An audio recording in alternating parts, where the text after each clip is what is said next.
This is the problem that we were doing in the last class. So just to remind yourself, read this again.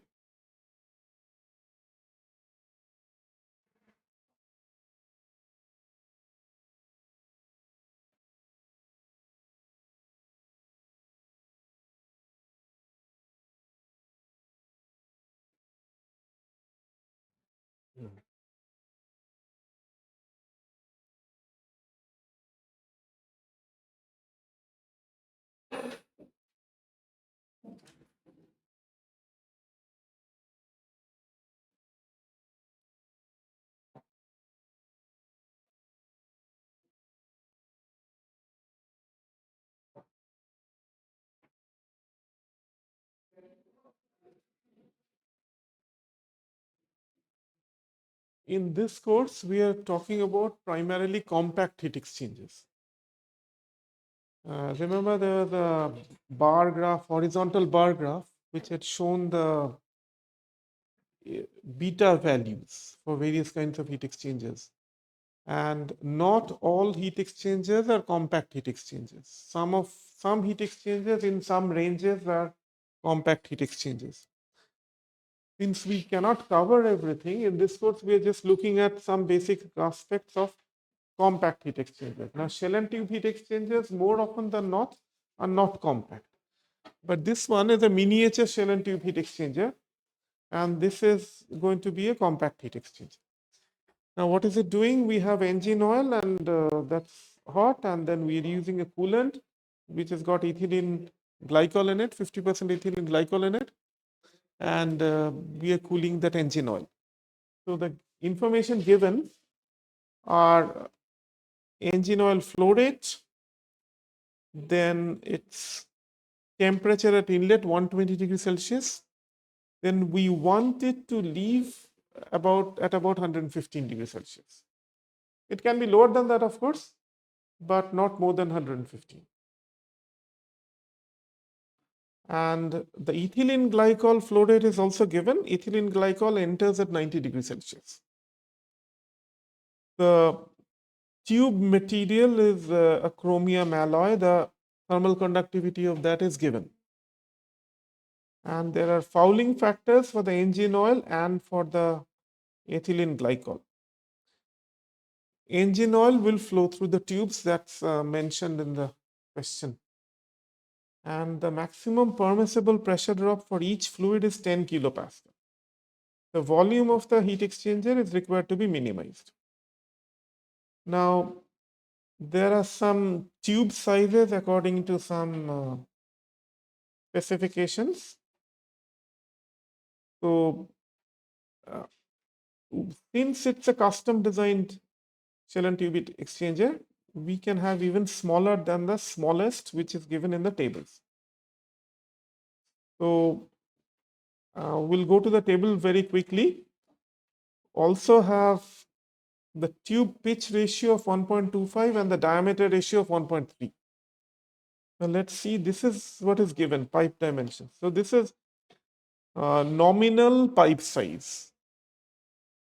Okay. So there is a nominal pipe size, there is a nominal diameter, there's an outer diameter. This is outer diameter in inches, outer diameter in millimeter. There is also schedule. Schedule has to do with the thickness. Okay. The information that you are seeing, this is basically industry level specification. When you buy pipes, you buy according to some nominal pipe size and some schedule. Okay. So even for a given nominal pipe size of 1/8 of an inch, it can be 10 schedule, 40 schedule, 80 schedule. And you can see one thing that OD is for 1/8 inch NPS. 10 schedule has inner diameter of 7.8 millimeter. Outer diameter is 10.29 no matter what the schedule is, right? So if you increase the schedule, the inner diameter decreases, which means the thickness increases as you increase the schedule, right? So just this one thing you should know. And when you go to industry, if you work in this sort of area as an actual engineer in mechanical engineering, and if you do not join a bank or something, then you are going to see this. Okay. And so you remember that if you increase the schedule, then the thickness increases. So at least that much you can remember. You don't have to remember the table, obviously, but you should be able to find the table in the book. Right.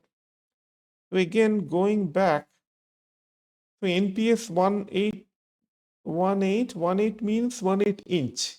We just saw that, the table. And that is the smallest size. But we can, in fact, go lower than that because it's a custom-made shell and tube heat exchanger. This is what this problem statement is saying. This is part of the problem statement. Okay. And our job is to design the shell and tube heat exchanger subject to this sort of information. One thing we understand is that engine oil enters at 120, it has to go out at 115 or less. Less than 115 is also okay. Even though the problem doesn't say that specifically, it just says 115, but it can obviously be less than 100. So that's one thing. The other things are that the pressure drop has to be limited to 10 kilopascal on both sides, on the tube side as well as the shell side. Okay. Now, what we are going to do now is obviously not theory, but it's a problem, so it requires calculations. In a lecture class, we will not be doing calculations, but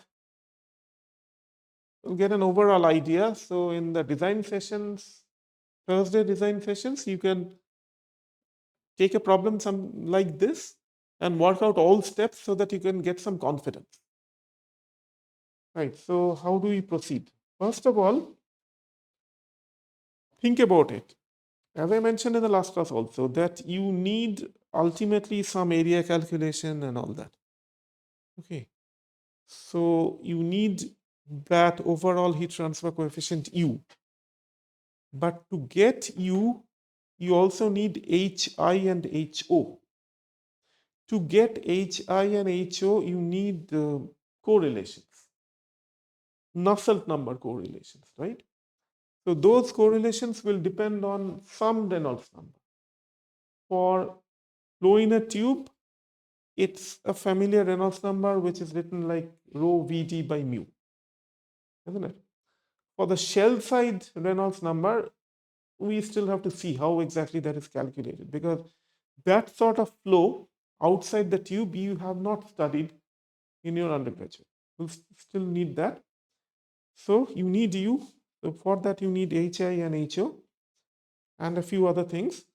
But to get HI and HO, you need Nusselt number correlation, which requires a Reynolds number, but that Reynolds number calculation will also require some property values. Now, how do you get property value? So one thing is that if we say the oil will go out at 115 degrees Celsius after cooling, then 117.5 is the average temperature that we're getting for the oil. For the ethylene glycol, it enters at 90 degrees Celsius, you will get heated, but from the problem, we do not know at what temperature it will get heated. But let's say, so here we are assuming, let's say 100 degrees Celsius. Because if you want to get that temperature, outlet temperature, with the help of some energy balance, you still need properties, right?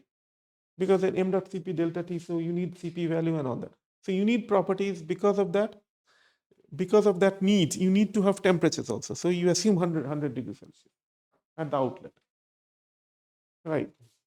So this gives you 95. And then these are some properties which you can directly see here, but since you will actually be working out these numbers, you should also know where to get the property values from.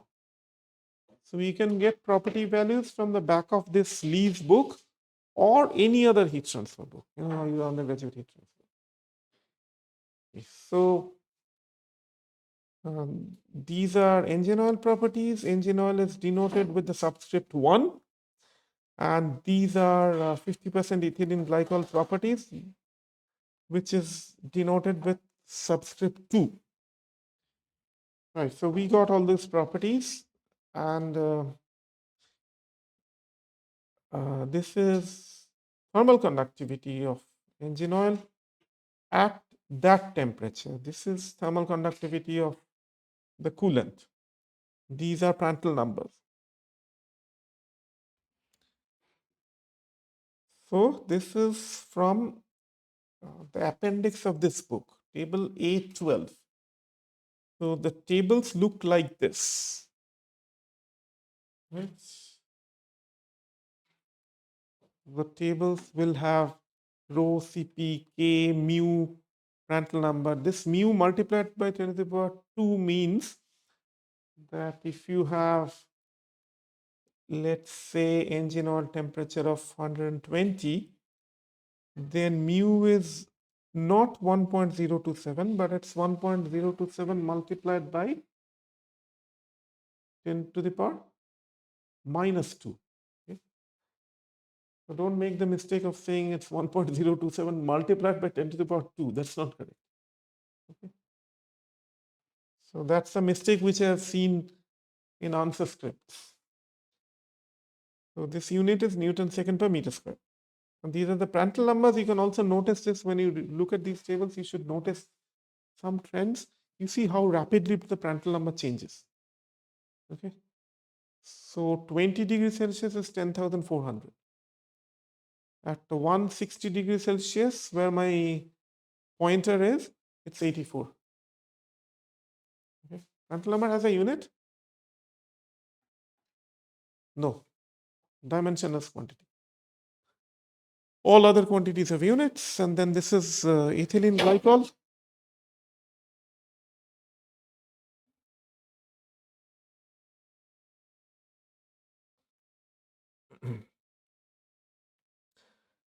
Now the m dots are given. This is written like this again because this is something which is using in MathCAD, all these data. But when you work out problems, you just write m with a dot on the top. That's all. You don't have to use this notation.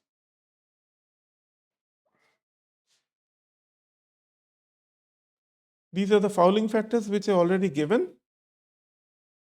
We want the oil outlet temperature to be less than 115 degrees Celsius. This is T10, 1 for engine oil. Delta P should be less than 10 kilopascal. Okay. Now he's making some estimates and he's making some choices. So he says,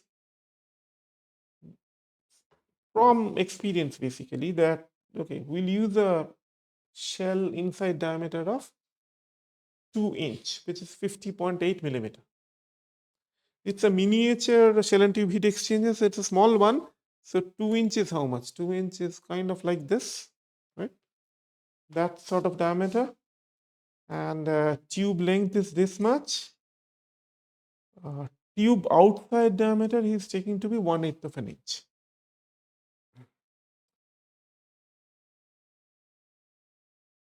Sometime in industry, these inches are also used.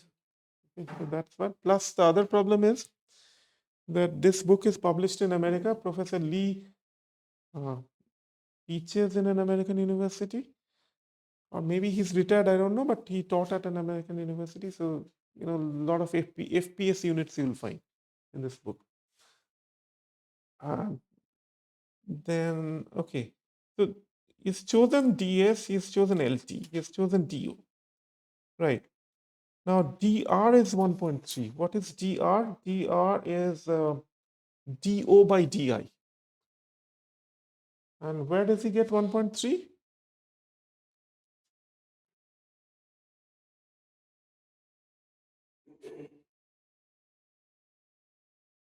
This is given. So you have to be mindful about this whole thing. So if you are using the book on a laptop, I think that's what you will be doing. Then use two readers. One may be an Adobe Acrobat reader, other can be, let's say, a Foxit reader. So you open open the book using both the readers, and in one of the readers you keep this one open. In the other reader you can scroll and read other parts of the book. Okay, because I find that reading ebooks is not easy. Because on laptop it's kind of like it says you're reading some solution at example problem and it says refer to equation 7.169. Then you have to go back again. So that going back thing you can do in the other reader. All right, so this is 1.3. And this is what we are saying. And this PR is also given. PR is PT over TO. PT is the pitch and TO is the tube outside diameter. Right. Now there is a baffle spacing also. The baffle spacing is called B. And the baffle spacing is calculated as the length of the tube divided by number of baffles plus 1.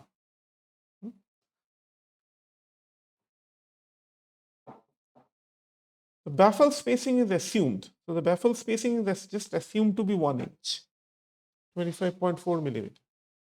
Again, he has some experience, and okay, for this size of small heat exchanger, this is what he wants to use. So really tiny heat exchanger, right? And the number of baffles is 9 based on this. Number of passes is assumed to be 1. Now there are a few other things. We have to get the number of tubes. For the number of tubes, this is the sort of formula that I mentioned in the last class. So there is a CTP, which you can see. CTP is tube count constant, right? CTP.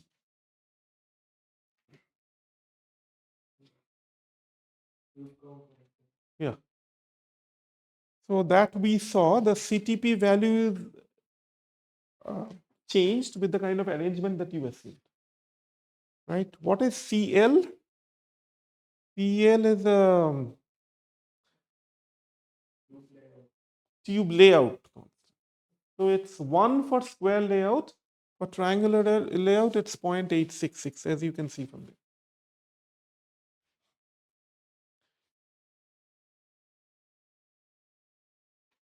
So what we will do is, I will let you think about these numbers. I mean, why is it 0.866 for triangular pitch layout? And then maybe we can discuss it on Thursday when you actually start doing a problem, right? So the number of tubes is kind of like this. So if you say that, okay, you got CTP and CL values, this is pi by 4 dA squared, which is like, if this is the shell and tube heat exchanger, it's this area, right? This is the way the tubes are going. And this is this area, pi by 4 dA squared. And that divided by PT squared. PT squared is this thing, right? This is PT squared. So if these are the tubes, okay, tubes like, so this thing is PT squared.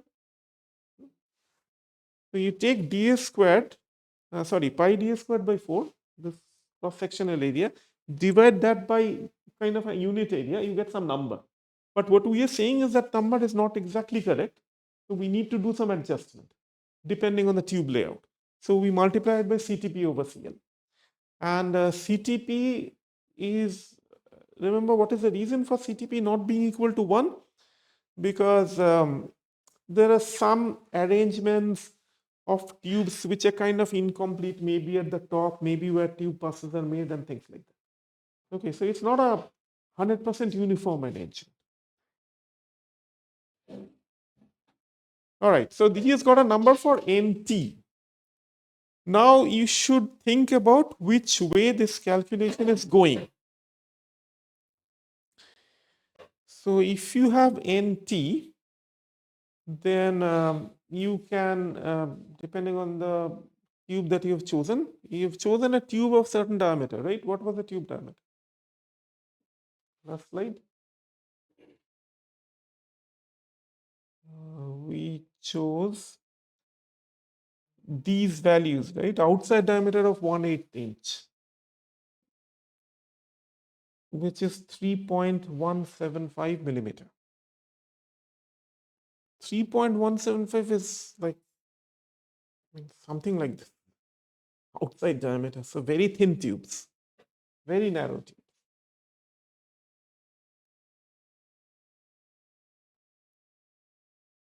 So we have the number of tubes. For each tube, we know the cross-sectional area. So we know what is the total area that we're giving for the flow, tube flow that is taking place.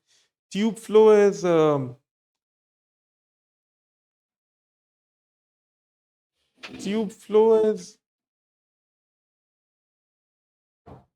yeah. So the total flow of that engine oil gets distributed amongst so many tubes, so many narrow tubes, right? So that will help us once we have that information of number of tubes. That will help us get some idea of what is the velocity with which the engine oil flows in a tube, right? And once we get that velocity, we can calculate a Reynolds number. And once we get the Reynolds number, Nusselt number, okay, then HI, right? Similar procedure for HO. Just remember this sort of discussion, this understanding you should have. And then you know why we are doing these calculations in this particular sequence.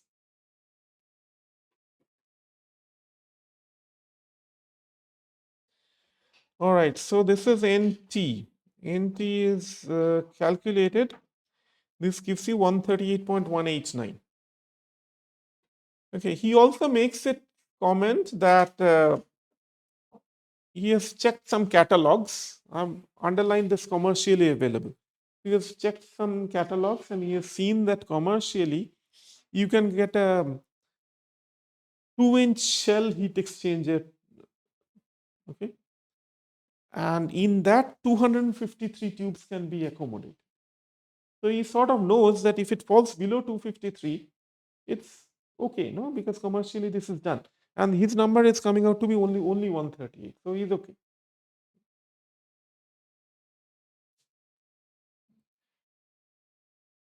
All right, so going to the tube side, this, just have a look and tell me whether this is all right or not. NP is the number of passes. We're just taking one pass. 2 pass means that it goes this way, then comes back. It's not that, it's just one pass, right? So that NT over NP is just NT. So this is okay?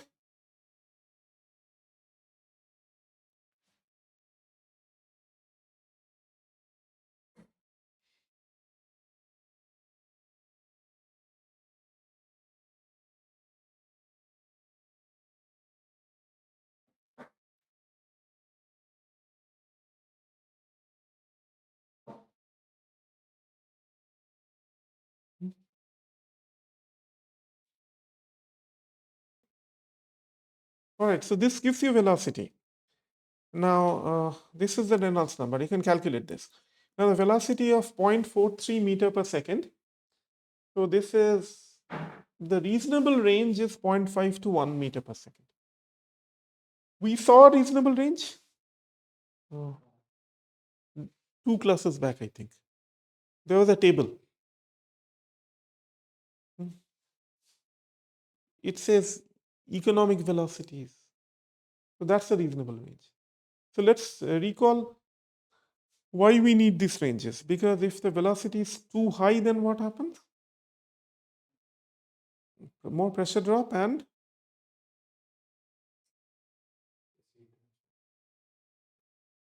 more pressure drop, more heat transfer. But what else happens if the velocity is like beyond a reasonable range, very high, let's say?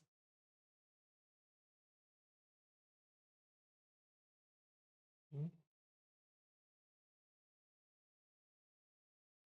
It looks like you are not revising. Again, what you learn in class by sitting in class, that you need to revise on the same day. And it's not going to take you more than 10 minutes.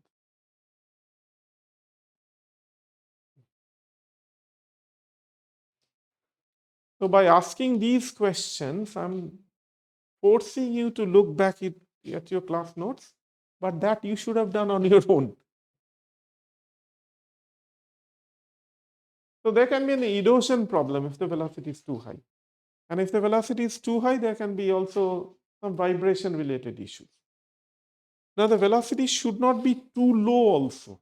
And there's a reason for that. What was that? Yes. So there can be more fouling because if it's moving very slowly, then there are greater chances of deposition. Okay.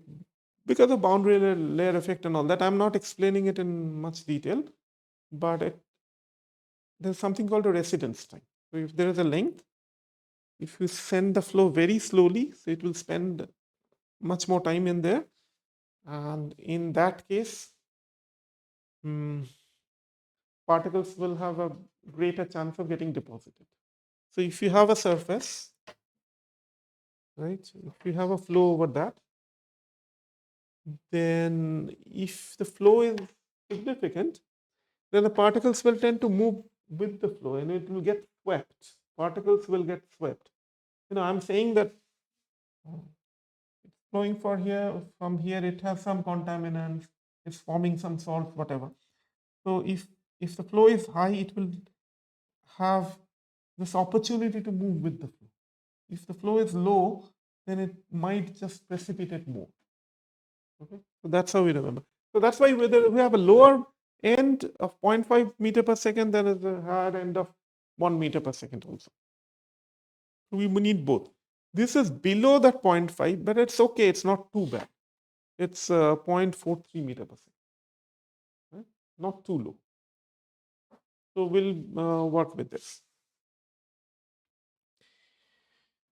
Right. So we got a Reynolds number. So that's good news. And then we also we need to do two things. I told you that we need all these calculations to get HI, but in fact, there's something else also. We need to get the friction factor. We need to be able to calculate the pressure drop and make sure that the pressure drop is less than 10 kilopascal. Otherwise, your design will not be accepted. So here's a frictional pressure drop relation. This you have seen in undergraduate. And this is for Reynolds number greater than 2300 turbulent flow. In this case, the Reynolds number is quite low. How much is the Reynolds number?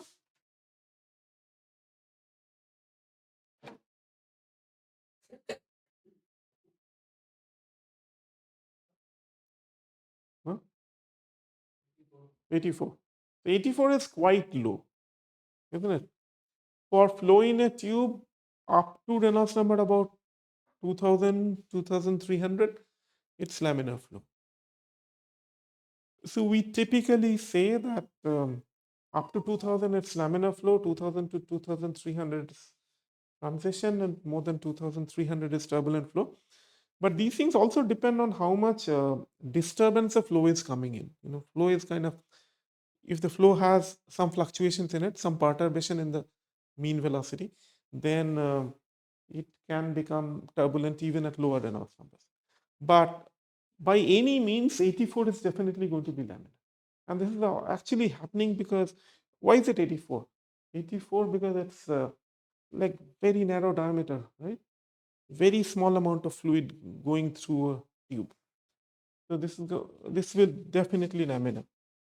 Right, so we got the friction factor and then we got Nusselt number, and the Nusselt number can be calculated. The Nusselt number turns out to be 536, 537.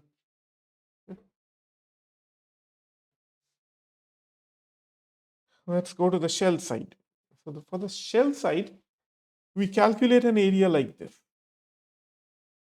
So this I discussed a bit in the last class. So we have these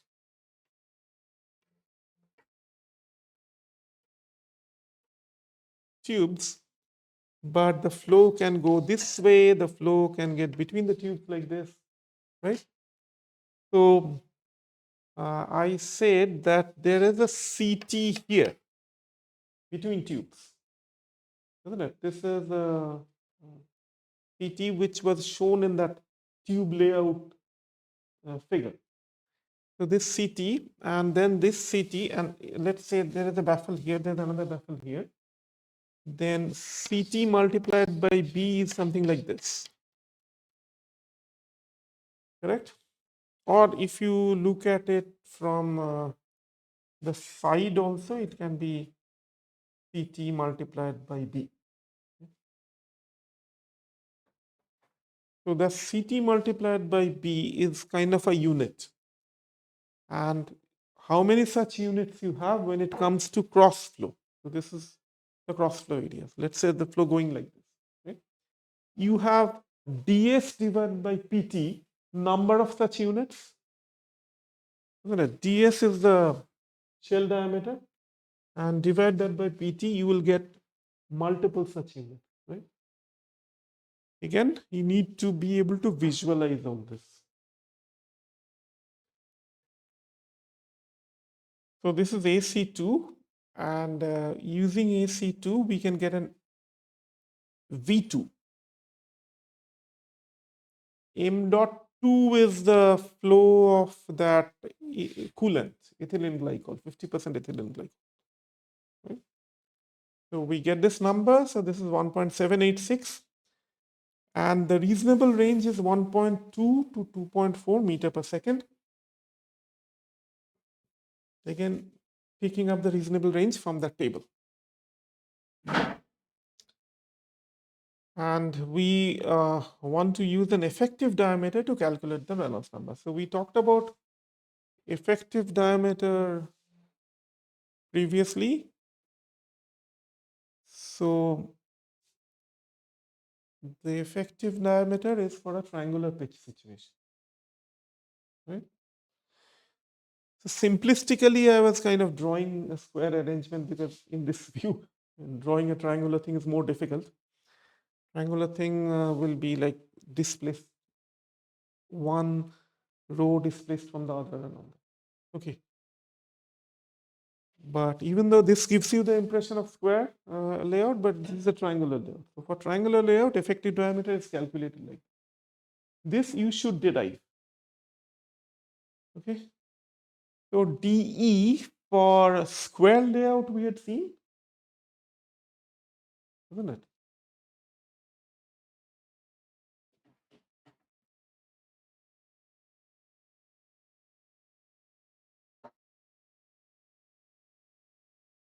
Yeah, so there is a DE, which is like this for square layout.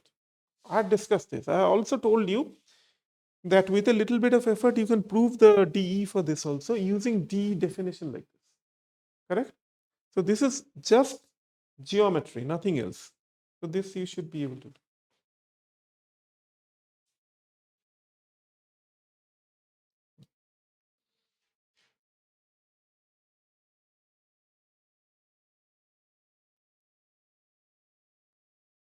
All right, so we have an effective diameter. Why do we need the effective diameter? Because that helps us define a Reynolds number. And then we calculate the Reynolds number. Remember that this is for shell flow. For shell flow, don't use the tube diameter to calculate the Reynolds number. That will obviously be incorrect. And this is the Nusselt number. This is a correlation which you haven't seen, correct? Because you didn't study at the undergraduate level the shell side heat transfer. You didn't study that. The shell side, this correlation somebody has developed. So we get a heat transfer coefficient which looks like this.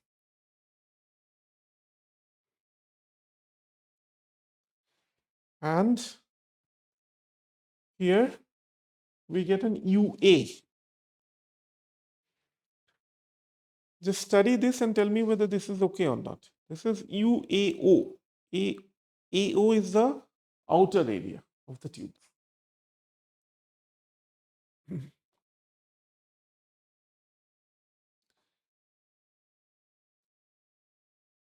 This is fine. There are 5 terms in the denominator. Okay. What is the third term due to?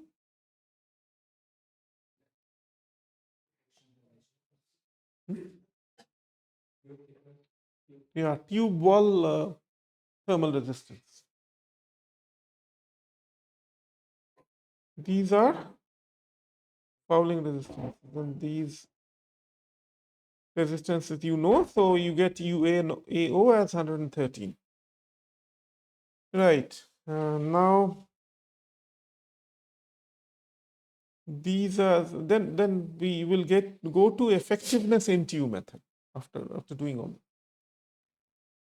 So there is a C min and there is a C max which can be calculated.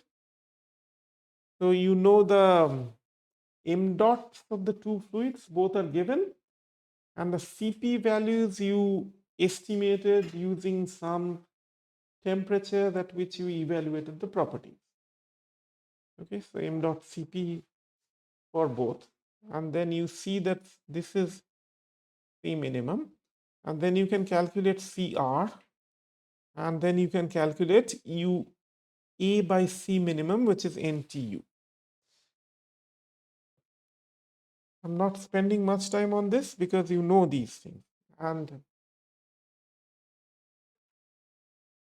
for a shell and tube heat exchanger, there is also this expression.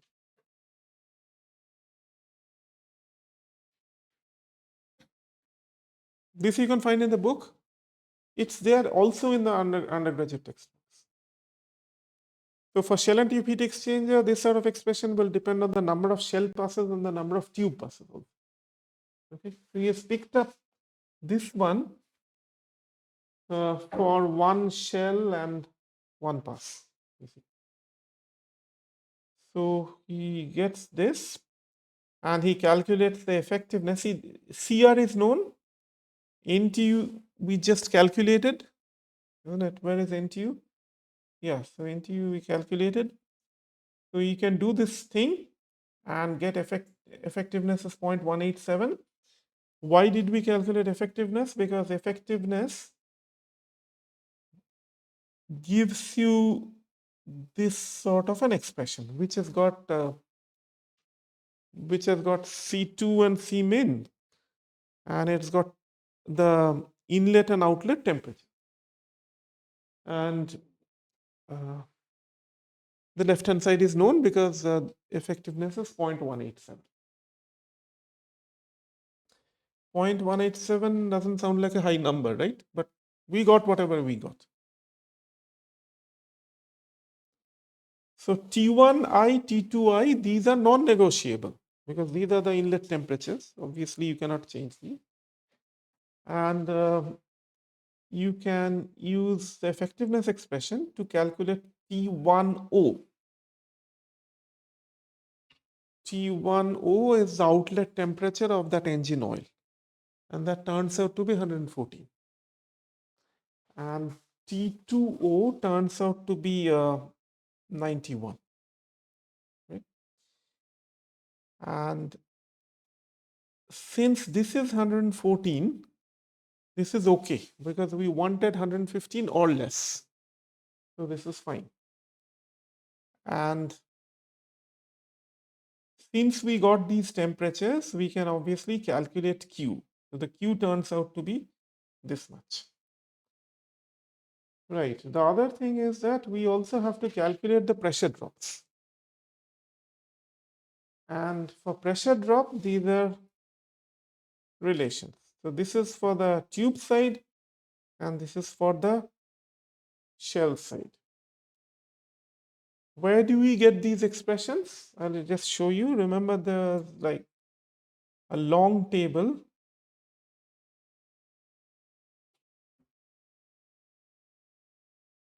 some time back. Yeah, so we have this, a bit difficult to see, but this is table 5.6 of the book. So this has got, basically it has got everything. Mm.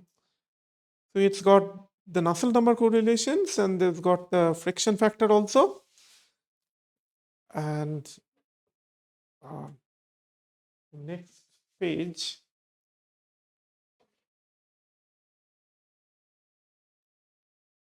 yeah, it's got the effectiveness expression. And finally, it's got the pressure drop also, pressure drop expressions also. You just take these expressions, that's all.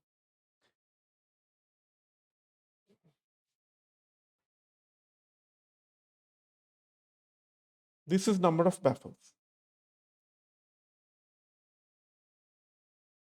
Right.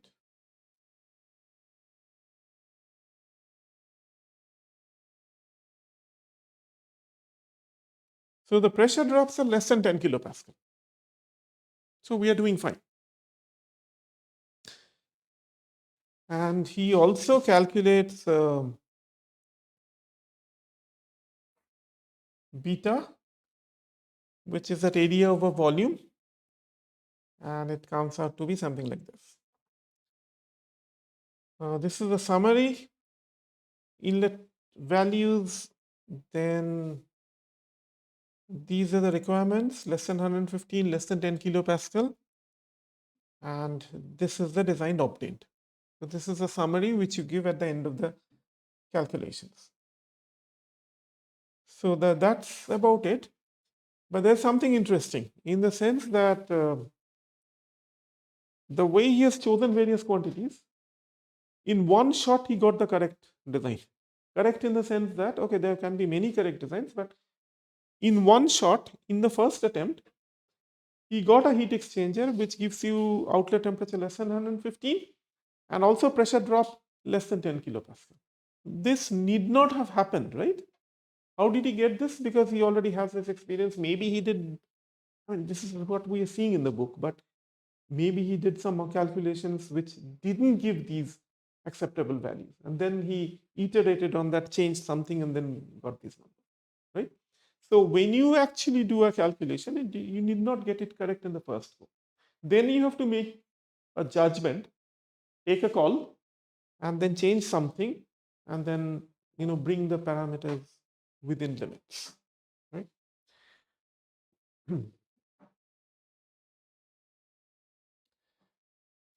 Right. So this is about shell and tube heat exchanger. Whatever we have not done in class, few things we didn't do. For example, that effective diameter calculation we did not do. Effective diameter for the shell side. And I didn't explain the formula. That thing and a few other small things here and there we can cover in the design session. But then in the design session next week, you will be doing a shell and tube heat exchanger calculation. Okay. Next Thursday is 5th February, right? 5th February, you will be doing those calculations. After that, also, we got 2 weeks before the mid-semester examinations start. Okay. Now, let's check something else. We'll go to some other kind of heat exchanger. Shell and tube heat exchanger, through this example, you kind of have an idea. Right? Now, let's also see what is a finned tube heat exchanger. In fact, you've already seen the basic geometry of it.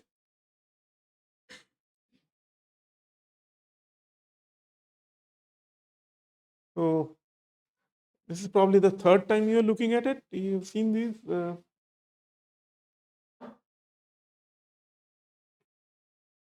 And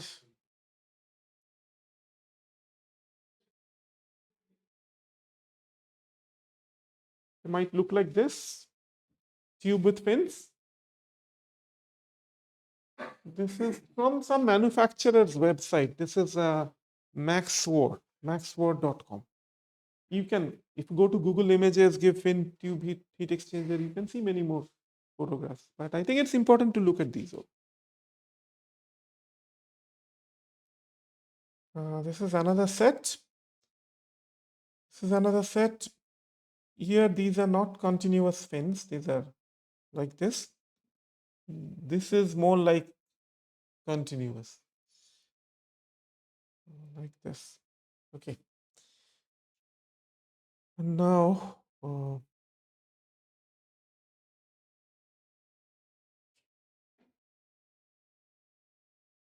we can take a look at this video, which is 2 minutes only. A typical fin tube heat exchanger looks something like this. We see there is an inlet and an outlet. These are both usually located on the same end. These connections are typically flat, but they could be threaded or soldered depending on the application and pressures of the working fluids. Running between the inlet and the outlet is a tube which will contain and direct one of the working fluids, for example, hot water. The tubes will be covered with many thin sheets of metal known as fins. The fins increase the surface area of the tube wall, allowing more heat to transfer. The other fluid, for example, ambient air, will pass over the outside of this tube between the fins. The two fluids will never mix. The heat passes from the hot water through the tube wall and into the air. The heat of the water travels out through the pipe wall and into the fins. The fins increase the surface area and allow more interaction with the airstream, which improves the heat transfer. In some designs, the fluid will simply flow through the entire length of the tube. Other designs will have the fluid pass through multiple tubes at the same time. These will be connected to a header at the inlet as well as the outlet to facilitate the distribution through the tubes. For example, these are used on a gas turbine power station to cool the intake air, which will be sucked into the turbine and combusted. This helps the turbine run at optimal performance in hot and humid conditions. The chiller pumps cold water to the heat exchanger, which then flows through the tubes. The warm ambient air passes over the outside of these tubes. The thermal energy transfers from the hot air and into the cold water. The air will leave cooler and enter the turbine. The water leaves warmer and heads back to the chiller, where the unwanted heat will be rejected back into the atmosphere. Check out one of these videos to continue learning about mechanical work. Okay, I had shown you this previously also, isn't it? This one? I not shown you? No, it doesn't matter. But this is a short video just to give you a 3D sense of heat exchange. Right. And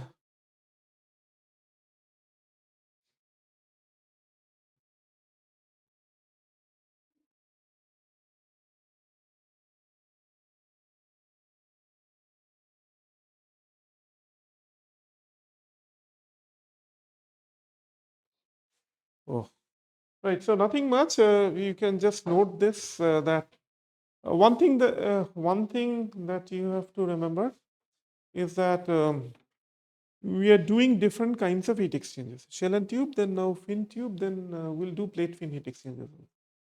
Now, what you must know is when do we use which one? There will be some preferences, right? That in this circumstances you use fin tube and things like that.